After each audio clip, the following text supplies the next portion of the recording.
let's move on to the actual program here. So we want to talk.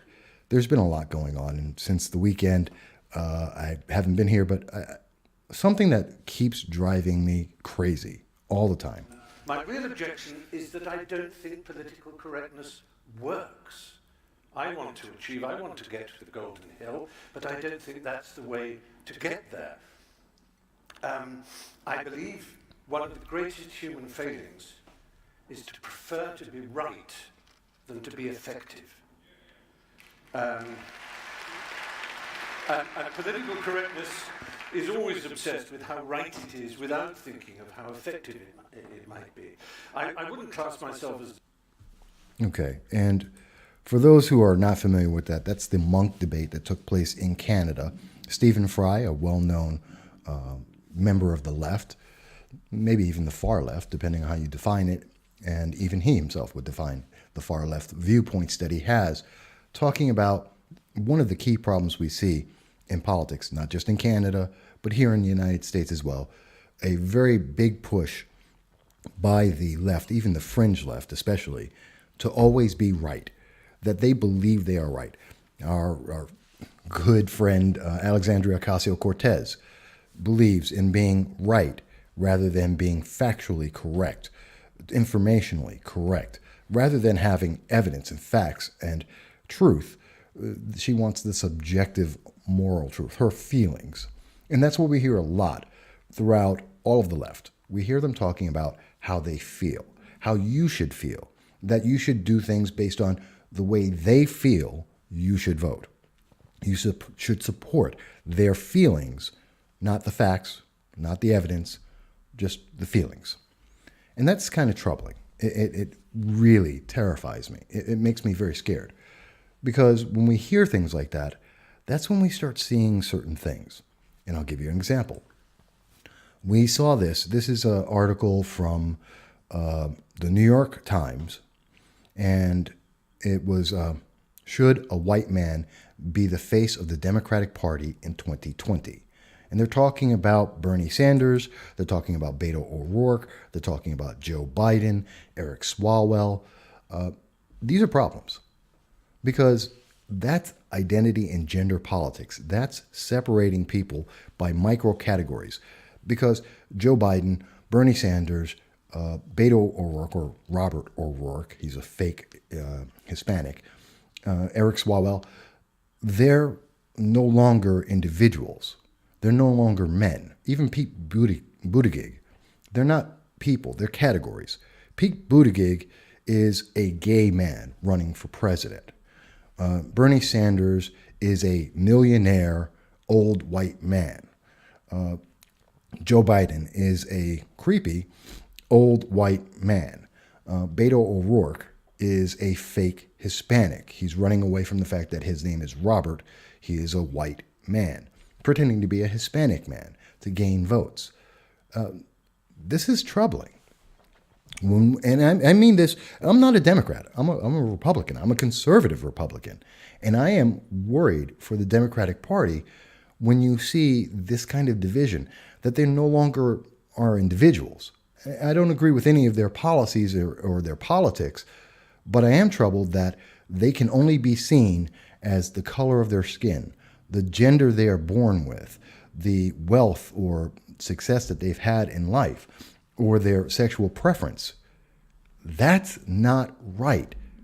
If you were to make, what, should I be judged because I'm black, I'm Hispanic, because I'm a male, because of my age or my income?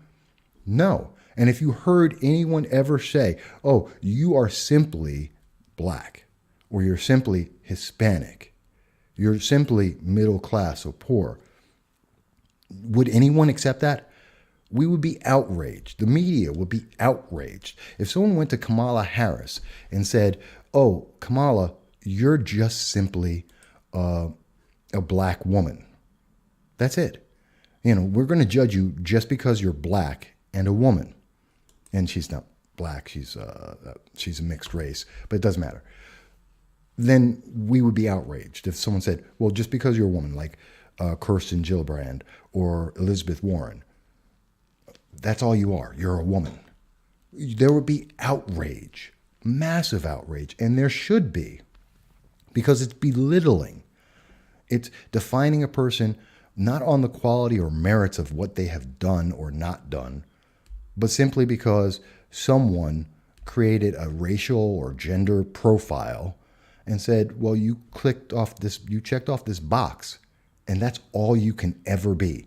You can never be more. You can never be better. You can never be grander. You can't do things simply because of your skin color, your race, your gender, your sexual preference, your religious preference. That's insulting. That's dangerous. It's worse than insulting. It's dangerous. And if we allow that to be the guiding light of our politics, we run a path that we've seen throughout the world. And that path is violent, it's dangerous, it's less free.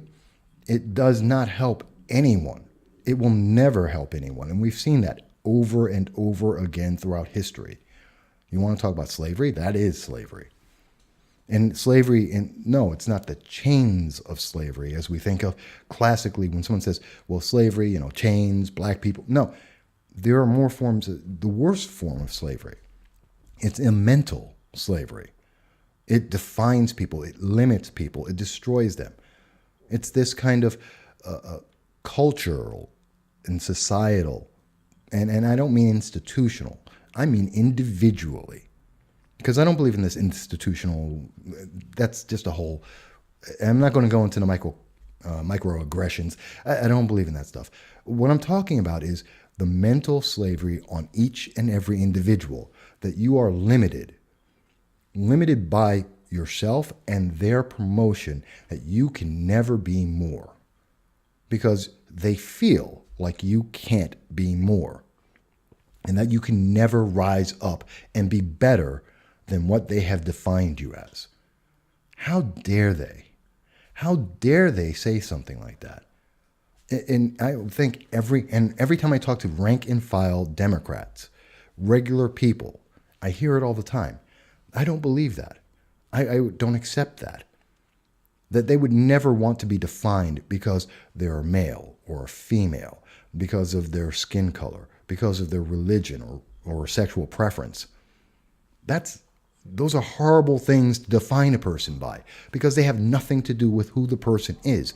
You can be a good or bad person, and you can be any color, any religion, any sex, any sexual preference. And that has nothing to do with whether you're good or bad, or whether you're capable of something or not. And if we accept that because someone else either prefers or doesn't prefer today this or that aspect of you that is immutable. You are born what you are born. You are who you are by your choices and decisions throughout your life. And if we accept that someone else can define you and limit you based on their feelings about what you are, then that is a problem. I mean, think about it. When I grew up in the Bronx, during the days of crack and before, in the 70s, when racism was really rampant, not like today. No, racism was rampant in the 70s. We were just coming off the civil rights changes in the nation, and it was a rocky time. And there was rampant, widespread, well-accepted racism. And guess what? During that time, the answer was, and during the 80s, during the crack epidemic, during the 90s, the answer that was being said is, well, you're poor, you're from the Bronx, and you're going to always be poor and in the Bronx. And you can't do better than that. And I'm sorry, I've never accepted that, not once in my life. I have traveled around the world. I've been on both coasts of the United States and some time in between. I've met the president twice. I've covered the president twice of President Trump. I've covered President Clinton once. I talked to congressmen and members of state and local government at the highest levels on a regular basis. I didn't get there because someone said, well, he's black, let's let him do that. No, it's not because I'm rich. It's not like my family's connected to politics. It's because I'm involved and because I want to be. It's because I made those choices in my life, and I've made sacrifices for that. Some of them good, some of them bad. But I made the effort. And because I made that effort, and because I didn't listen to people saying, well, all you can be is an entertainer. All you can be is a rapper. All you can be is a basketball or baseball star or football star. All you can be is a drug dealer. If I listened to those people, I would be dead today. Just like a quarter of the people that I grew up with. So many, many people who died because they gave up on being them and accepted that this image, this limiter, that someone else from somewhere else said, well, we don't feel like you can do better. And if you accept that, then that will be the definition of your life. And I disagree with it. And I think that's a troubling thing that we're running into in the 2020 presidential election. And it is terrifying to me to hear men, women, everyone go out there, especially Biden and Beto or Rourke and all these individuals who are running, who are planning to run or are running for president on the Democratic side, that are apologizing for the way they were born.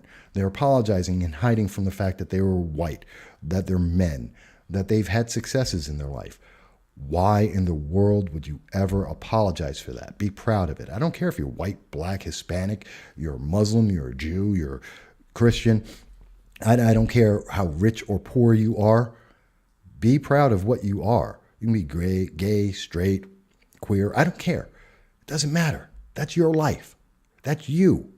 And the only thing that limits that ability is you. And when we listen to politicians and people with political preferences put people into micro category boxes and say, well, you're better than that person just because today it is politically advantageous to us, you should be terrified and be afraid and not support that. Because one day you won't be in the right category and you will be oppressed just like the ones you are trying to oppress otherwise. That is not how we got to where we are in 2019. And we should remember that. And we should emphasize that. And so these messages we're seeing in the 2020 elections really, really trouble me. And I think that they trouble most people in the Democratic Party that I speak to, the rank and file members, often, all the time. They tell me they're worried about these things, that they have a concern about these things. Even though some of them say, no, well, I accept, we should fight against racism. But that doesn't mean use racism. That doesn't mean that we support Antifa. We don't support radical terroristic tendencies. That doesn't make them better. Again, going back to Sri Lanka, just because someone says a Muslim group is oppressed doesn't mean they have a right to go out and kill 290 Christians who had nothing to do with it, who very likely weren't trying to oppress anyone and very likely had no idea. Maybe even trying to help those very same Muslims.